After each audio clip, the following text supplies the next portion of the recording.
चलिए बेटा, आज है न्यूमेरिकल सीरीज का सेकेंड वीडियो। फिर कुछ अच्छे क्वेश्चंस बनाते हैं और समझते हैं हम लोग। जैसे देखो क्वेश्चन नंबर 1 क्या लिखेगा तुम लोग को यहाँ पे। एक्सबी बैंक लिमिटेड नाम का एक बैंक है। इसने क्या किया, एक स्पेशल पर्पस व्हीकल फॉर्म किया जिसे एसपीवी बोलते हैं, और 1 लाख सिक्योर्ड डेप्ट इंस्ट्रूमेंट इशू करे जो 10 साल बाद रिडीम होंगे, मतलब लोन लिया। अब हुआ क्या, ये जो स्पेशल पर्पस व्हीकल एसपीवी है, ये जो है जो डेप्थ इंस्ट्रूमेंट है जो कितने के थे 1 लाख के, रिडीम नहीं कर पाया। दो इन्वेस्टर जैसे हैं, एक के पास है 5,000 के सिक्योर डेप्ट इंस्ट्रूमेंट, एक के पास है 7,000 के।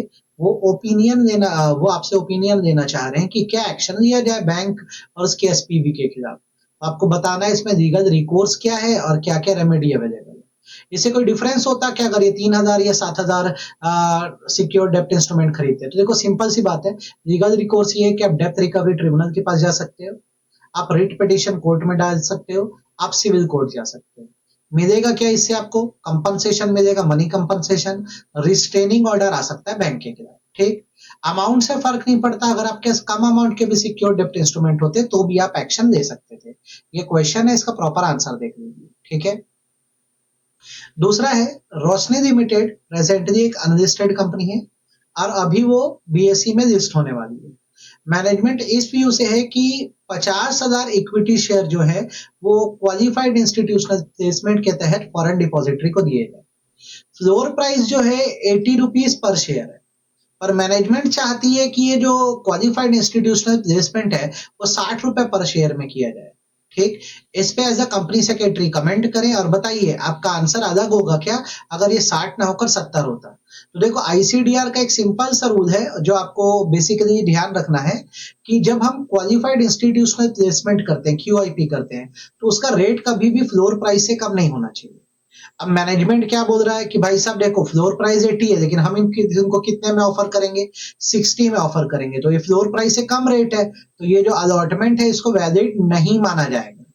अच्छा, अगर ये 70 भी कर देते तो अभी भी देखो ये फ्लोर प्राइस से क्या है, कम ही है, तो अभी भी अलॉटमेंट वैलिड नहीं है। तो समराइज कर दे तो दोनों ही सिचुएशन में फ्लोर प्राइस से कम जा रहा है ऑफर प्राइस, तो ये वैलिड नहीं माना जाएगा। ठीक है, अगला सवाल क्या है, राकेश ने 20,000 रुपए पीक्यूआर म्यूचुअल फंड में डाले हैं।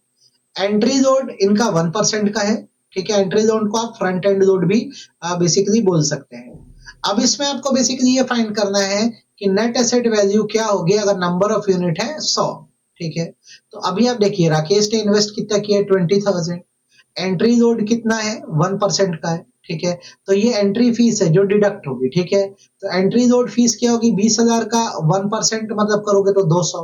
एक्चुअल अमाउंट तुम क्या इन्वेस्ट कर रहे हो, 20,000 का अमाउंट प्लस वो अपना कमीशन काट देंगे 200 का, तो आपका इन्वेस्टेड अमाउंट कितना है, 19,800 का। ठीक है, फिर सुन लो, राकेश ने 20,000 रुपए इन्वेस्टमेंट म्यूचुअल फंड में किया है। इसमें फ्रंट एंड लोड या एंट्री लोड कितने का है, 1% का है जो ये काटना चाहते हैं। ठीक है, तो अगर ये 1% निकाला जाएगा किसका, 20,000 के इन्वेस्टमेंट का, तो ये 200 रुपए आएगा। तो आपका एक्चुअल इन्वेस्टमेंट होगा amount invested minus entry load, तो 19,800 आपका एक्चुअल अमाउंट इन्वेस्टेड। अब हुआ ये है कि आपने 100 यूनिट अगर परचेज करे हैं, एनएवी का फॉर्मूला होता है actual amount invested, investment amount upon number of unit purchase. तो आपका एक्चुअल अमाउंट इन्वेस्टेड है 19,800 अपॉन नंबर ऑफ यूनिट कितने 100 है, तो आपका नेट एसेट वैल्यू आएगी 198। इस क्वेश्चन को ध्यान से देख लो और इसको अच्छे से रीड कर लो। ठीक है, अगला क्वेश्चन हमारा क्या बोल रहा है कि प्रीतम जो है सलोरा म्यूचुअल फंड के यूनिट्स होल्ड किया हुआ है। इसने अभी सारे यूनिट बेच दिए, कितने की एनएवी पे, 120 की। एग्जिट लोड इसका 1% का है, एग्जिट लोड का बैक एंड लोड भी बोल सकते हो, और इसे मिला कितना है भी 52,000। बताओ इसने कितने यूनिट बेचे होंगे। सिंपल कैलकुलेशन है भाई, रिडेम्पशन प्राइस के पहले कैलकुलेट करो, net asset value upon 1 minus back and load. ऐसा देखो, NAV upon 1 minus BEL back and load, इससे रिडेम्पशन प्राइस कितना रिडीम हुआ पता लगेगा, है ना।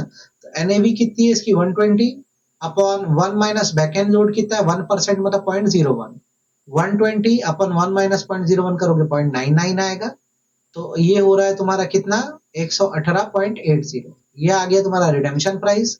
इतना प्राइस तुमको रिडीम हुआ है, वापस हुआ है।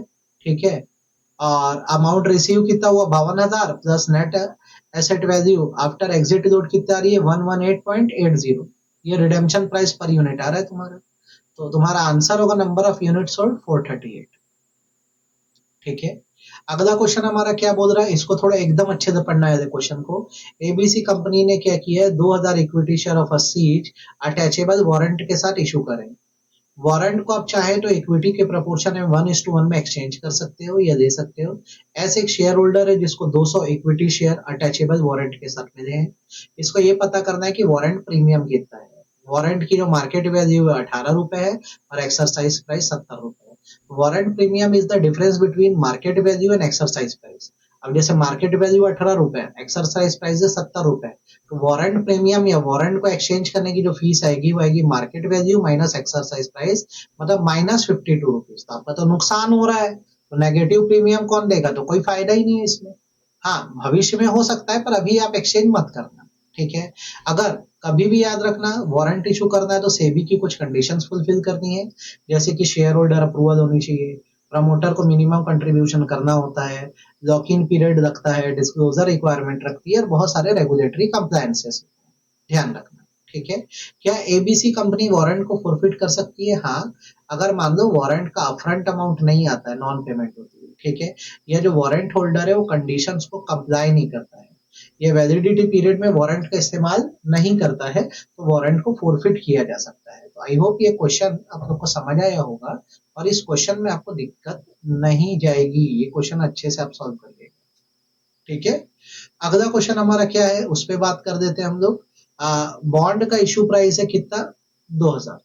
ठीक है। बी कंपनी लिमिटेड इसने बॉन्ड इशू करे 2000 के। कूपन रेट मतलब होता है इंटरेस्ट रेट, इंटरेस्ट रेट है 2% का, मेच्योरिटी है 2 साल की, मतलब ब्याज मिलेगा 2 साल तक 2%। अगर आप इसको कन्वर्ट करना चाहे तो 100 रुपए पर शेयर के हिसाब से कन्वर्ट कर सकते हैं। वाई ने क्या किया, 5 बॉन्ड खरीदे, मतलब ये चाहे तो कल को इन बॉन्ड्स को कन्वर्ट भी कर सकेगा, और इन्वेस्टमेंट किया 10,000। ठीक है, ध्यान रखना। अब मैच्योरिटी हुई तो इसके पास दो ऑप्शन है, या तो पूरा ये पैसा दे दे 10,000 रुपए जो इसने लगाया है प्लस इंटरेस्ट, या तो क्या करे, इन बॉन्ड्स को ना कन्वर्ट कर सकता है 100 रुपए पर शेयर के हिसाब से इक्विटी शेयर। ठीक है। अब कोटेड शेयर प्राइस या मार्केट प्राइस क्या चल रहा है, 150 चल रहा है, तो चलो देखते हैं क्या होगा। अगर वो बॉन्ड में इन्वेस्ट किया है, फर्स्ट वो पूरा पैसा देना चाहता है, ऑप्शन 1, 10,000 बॉन्ड में इन्वेस्ट किया हुआ है। ठीक है। इंटरेस्ट रेट 2% का है, कितना मेच्योरिटी पीरियड है, 2 साल। तो इसको एनुअल इंटरेस्ट क्या मिलने वाला है, इसको मिलने वाला है 10,000 का 2% 200। ठीक है। 200 और 2 साल का 200 के हिसाब से 400, तो इसको कितना पैसा वापस होगा, 10,000 जो इसने लगाया था प्रिंसिपल प्लस इंटरेस्ट कितना, 400, 10,400 वापस होगा अगर ये रिडीम कर देता है, मतलब पैसा वापस दे देता है, बॉन्ड को शेयर में चेंज नहीं कराता। अच्छा, शेयर में चेंज कराएगा तो कन्वर्जन रेट क्या है, 100 रुपए पर शेयर। शेयर की मार्केट वैल्यू क्या चल रही है, 150। कितने बॉन्ड्स को ये शेयर्स में कन्वर्ट कर सकता है, तो 5 बॉन्ड इसके पास है। ठीक। अच्छा, बॉन्ड 100 रुपए पर शेयर के हिसाब से कन्वर्ट हो सकते हैं, तो पर बॉन्ड कितने शेयर होंगे, तो शेयर की वैल्यू अपने को कितनी दी हुई है यहाँ पे, शेयर की वैल्यू जानने के लिए पहले आप इशू प्राइस बॉन्ड का देख लो, 2000 है इशू प्राइस बॉन्ड का, upon number, upon value of share क्या है, कन्वर्जन रेट क्या है, 100 रुपए, तो शेयर कितने बन रहे हैं, 20 शेयर, और आपके बॉन्ड कितने हैं, 5। ठीक है, तो आपको कितने शेयर मिलेंगे, 100 शेयर मिलेंगे। अब जैसे आपने 100 शेयर दिए और इसको अभी बेच दिया दे जाके, तो मार्केट प्राइस कितना है, 150 है, तो आपको 15,000 की कमाई होगी। तो अब देखो, जब आप रिडीम कराए तो आपने कमाया 10,400, और जब आपने कन्वर्ट किया आपने कमाया 15,000। तो आप खुद सोचो ना, आप क्या यूज करोगे, 15,000 वाला ऑप्शन यूज करोगे। ठीक है।